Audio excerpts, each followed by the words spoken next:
We're still working with the employee and manager class. And let's say we want to add some functionality to the manager so that he or she can change salaries. We really don't want that to be in the employee class because we don't want just anybody to be able to change salaries, but we would like managers to be able to do that. So we go into the manager class and we write a method called change salary.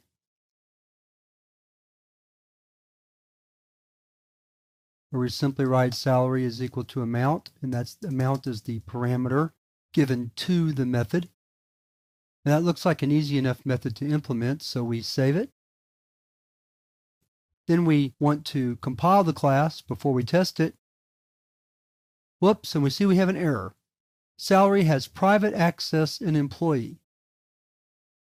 What that means is that in the employee class, let's open the employee class. As we know, salary is declared private. And we know that a data member declared private can only be accessed within the class definition. So only within employee can private be directly accessed. Now we could have had some sort of accessor method, but that's not always a good idea when you're working with inheritance. So it looks like we're stuck, except we're not stuck. There is a third access modifier we can provide to change the accessibility of salary, and that's called protected. So if we change salary from private to protected, that means that any inheriting class also has access to this member. So protected is defined as allowing access to the class, the superclass, and any subclasses or any inherited classes from the superclass. So now with protected set for salary, let's save the file. Compile employee first. Make sure it works. It does. Let's clear the screen. Now we need to compile manager. And while we're at it, let's change this definition a little bit. Let's go back to the manager class. And we need to add one little piece of information. We also want to pass in an employee. So we're going to have employee E double amount, and right here we're going to write E.salary equals amount. Now let's do it again. File save. When I say do it again, let's compile it again. And it compiles. Now let's write a test program to see if it works. So we're going to write Notepad, chapter 13, part 3.java.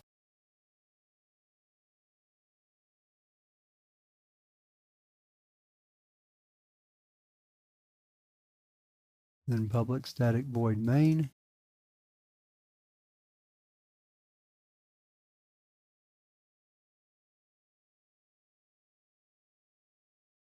Employee E1 equals new employee Jones 20,000.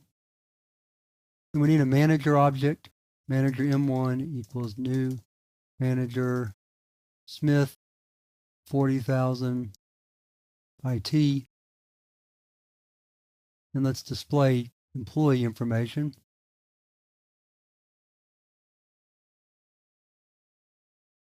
Like so. Then let's change. So we're going to write change salary E1, and let's change it to 25,000. Then let's display their information again. Control C, Control V, close and close. Save the file. Let me look at something real quick. Make sure I called it change salary. I sometimes get confused by those. I did. Save it again. Bring my DOS window back up.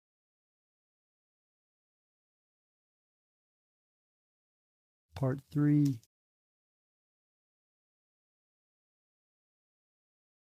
So we see that the change salary method now works. So the way we did that was we went back to the superclass employee and changed the access modifier of salary from private to protected.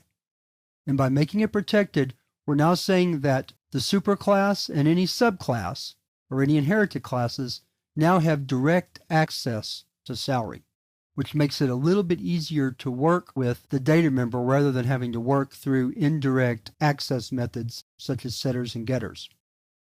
It's not necessary to use protected. We could have worked this solution out keeping salary private, but it does make it a little bit easier when you need direct access, and it doesn't really violate the principles of object-oriented programming by using protected. So when you need direct access and it's feasible to do so, then you may set some of your data members to protected. You probably don't need to set all of them to protected, but when you need direct access, you can do that when you need it.